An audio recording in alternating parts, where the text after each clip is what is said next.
నమస్తే, నేను మీ Ashok Kumar. Welcome to our channel. రెండు రాష్ట్రాల్లో ఒకటే చర్చ.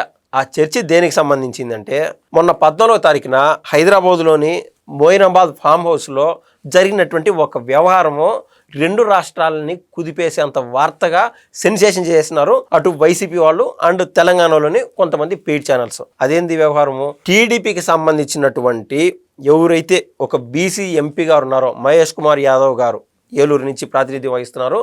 ఆయనతో పాటు బీఆర్ఎస్ మాజీ ఎమ్మెల్యే రోహిత్ రెడ్డి గారు, ఇలాంటి వాళ్ళు 6-7 పాల్గొన్నటువంటి ఆ యొక్క మీటింగ్లో వాళ్ళు చేసేటువంటి ఆ డిన్నర్ దగ్గర, ఆ టేబుల్ దగ్గర ఏదైతే డ్రగ్స్ ఉన్నది అని తెలిసినటువంటి ఈగిల్ టీము ఉన్న పళ్ళంగా వచ్చి వాళ్ళని అరెస్ట్ చేయడం కానీ, వాళ్ళు తప్పు చేశారు కానీ నిర్ధారించే ప్రయత్నం అంటూ చేశారు. ఆ వ్యవహారం ఇంకా చాప కింద నీరు మాదిరి, అసలు తప్పు చేశారు ఉప్పు చేశారు అనేది చెప్పి ఇంకా ఫైనలైజ్ కాల.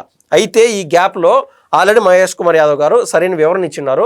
నేను తప్పు చేయలేదు, ఎప్పటి నుంచో సార్ మిమ్మల్ని కలవాలన్నది, మీతో పనులు ఉన్నాయి అని చెప్పి అడుగుతానే ఉంటే నాకు ఇన్ని రోజులకి అవకాశం కుదిరింది, సరేలే డిన్నర్కి వస్తానులే అని నేను చెప్పినాను.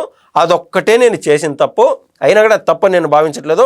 వచ్చిన వాళ్ళు ఎవరైతే ఉన్నారో వాళ్ళలో 2-3 నా స్నేహితులు ఉన్నారు.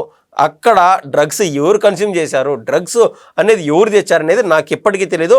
నేను కన్నా తప్పు చేసినంటే నన్ను శిక్షించండి అని చెప్పి ఆయన ఓపెన్ స్టేట్మెంట్ ఇస్తున్నారు. అయితే ఈ గ్యాప్ లోపు వైసీపీ వాళ్ళు మరింత పుంజుకొని అనేక మీడియా ఛానల్స్ ద్వారా ఏం చేశారంటే, ముందు పాజిటివ్ వచ్చేసింది అని చెప్తున్నారు. కానీ ఇంకా ఏ నిజ నిర్ధారణ కమిటీ క్లారిఫై చేయకపోవడంతో ఏం చేశారంటే మళ్ళీ 2-3 గంటల లోపు నెగిటివ్ అని చెప్తున్నారు. మొన్న కొన్ని వ్యవహారాలు చూసాము. సోషల్ మీడియాకి సంబంధించి ఎవరిని పడితే వాళ్ళని సెలబ్రిటీని టార్గెట్ చేస్తాం మాట్లాడితే వాళ్ళకి ఖచ్చితంగా నోటీసులు వస్తున్నాయని చెప్పి మెయిన్ ఛానల్స్ కావచ్చు, సోషల్ మీడియాలు కావచ్చు భయపడిపోయి మళ్ళీ ఆ వార్తలు డిలీట్ చేసేయడం, మళ్ళీ నెగిటివ్ వచ్చిందిలే అని చెప్పడం, అంటే విత్ ల్యాక్ ఆఫ్ ఇన్ఫర్మేషన్. ఈ క్రమంలో నాది ఒక ఫైనల్ క్వశ్చన్.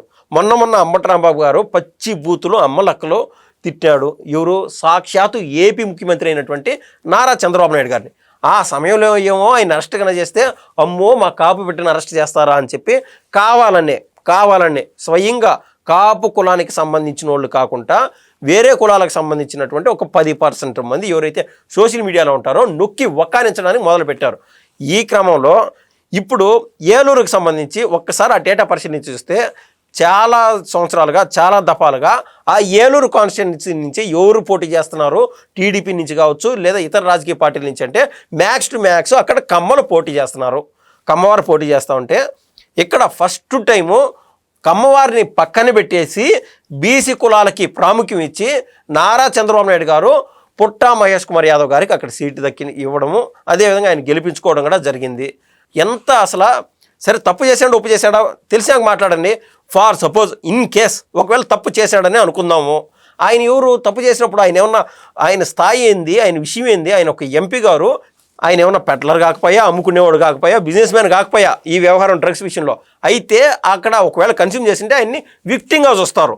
ఈవెన్ లాలో కూడా దానికి సంబంధించి వెరీ మైనర్ కేసెస్ ఉన్నాయి. కేవలము అలా తప్పు చేసామని చెప్పి పోలీసు వారు కావచ్చు లేదా కౌన్సిలింగ్ వారు డాక్టర్ల సమక్షంలో కౌన్సిలింగ్ ఇచ్చి వదిలేస్తారనమాట. కాకుంటే మీకు ఒక్క అవకాశం దక్కింది వైసీపీ వాళ్ళకి. వీళ్ళు 100 తప్పులు చేస్తానే ఉంటారు. ఎట్లాంటి గతంలో మనం చూసాం, ఎవరైతే హిందూపురం నుంచి ఎంపీగా ప్రాతినిధ్యం వహించినటువంటి గోరంట్ల మాధవ్ వ్యవహారం మనం చూసాం. ఏమన్నాడు? ఇప్పుకొని తిరిగినాడు ఆ కాలంలో. కానీ ఆయనకి కనీసం నోటీసులు ఇచ్చి నువ్వు ఎందుకు ఈ పని చేశావు, అసలు ఏమన్నా ఏ వీడియోలో దాంట్లో నువ్వు ఉండవా చెప్పు అని చెప్పి ఎవరైతే వైసీపీ పార్టీకి సంబంధించి క్రమశిక్షణ సంఘానికి సంబంధించినటువంటి ఆ కమిటీ ఎవరు నోటీసులు కూడా ఇచ్చిన దాఖలాలు లేవు. అంబటరాంబాబు గారు వ్యవహారం ఆల్రెడీ మనం చూసాం. ఎవరెవరి పేరులో తలస్తూ వాళ్ళైతే బాగుంటుంది, వాళ్ళు ఎంతసేపు ఉంటారన్నట్టు. ఇది కూడా కాక స్వయంగా దళిత బిడ్డని చంపేసి, ఆ దళిత బిడ్డ ఎవరైతే ఉన్నారో సుబ్రహ్మణ్యం గారు, వాళ్ళ భార్య నిండు కడుపుతూ ఉంటే పోయి వాళ్ళ భార్య దగ్గర ఈ యొక్క సుబ్రహ్మణ్యాన్ని అక్కడ పడేసి నువ్వు ఎవరికి చెప్పుకుంటావో చెప్పుకో, ప్రభుత్వం ఉండేది మాది అని చెప్పి భయపెట్టినప్పుడు అప్పుడు ఎక్కడికి పోయినాయి కులాలు? కనీసం అప్పుడు మాట్లాడినటువంటి వాళ్ళు లేరు. ఏదేమైనా కూడా ఆ సమయంలో కూడా వైసీపీ వాళ్ళు ఏ క్రమశిక్షణ సంఘం చర్యలకి ఉపక్రమించడం కానీ, వాళ్ళని కనీసం వివరణ అడగడం కానీ ఏ కోశానా ఏ కోవలోనో అడగలేదు. కానీ టీడీపీకి సంబంధించి మీరు ఏమి చేసినారు, మీరు ఏమన్నా ఆయన వివరణ అడిగినారంటే ఎస్ ఆల్రెడీ బాబు గారు డైరెక్షన్ ఇచ్చినారు. విషయం ఏంటంటే టీడీపీలో ఏదన్నా సరే మీరు నెక్స్ట్ ఏదన్నా పనులు చేయాలనుకున్నా కూడా రేపో మాపో ఉన్నట్టు రేపు మీకు కార్యక్రమాలు ఉంటాయి. టీడీపీకి సంబంధించి మీరు ఏలు పెట్టడానికి కూడా లేదు.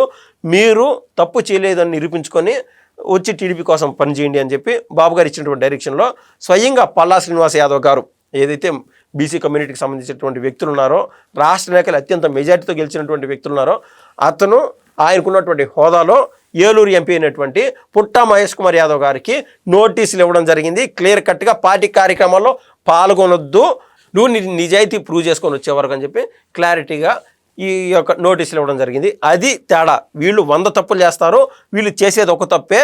వీళ్ళు చేసినటువంటి ఒక తప్పు కూడా 1000 తప్పుల బాధని, నరకయాతని అనుభవించాల్సి ఉంటుంది. ఎందుకంటే వైసీపీకి ఉన్నంత స్ట్రాంగ్ సోషల్ మీడియా ఏదంటే ఒక తప్పుని ఒప్పు చేయడానికి, గోబెల్స్ ప్రచారంగా ముందుకు తీసుకెళ్లేదానికి టీడీపీ వాళ్ళ దగ్గర ఆ శక్తియుక్తులు లేవు అని చెప్పి నేనైతే స్పష్టంగా భావిస్తున్నా. ధన్యవాదాలు.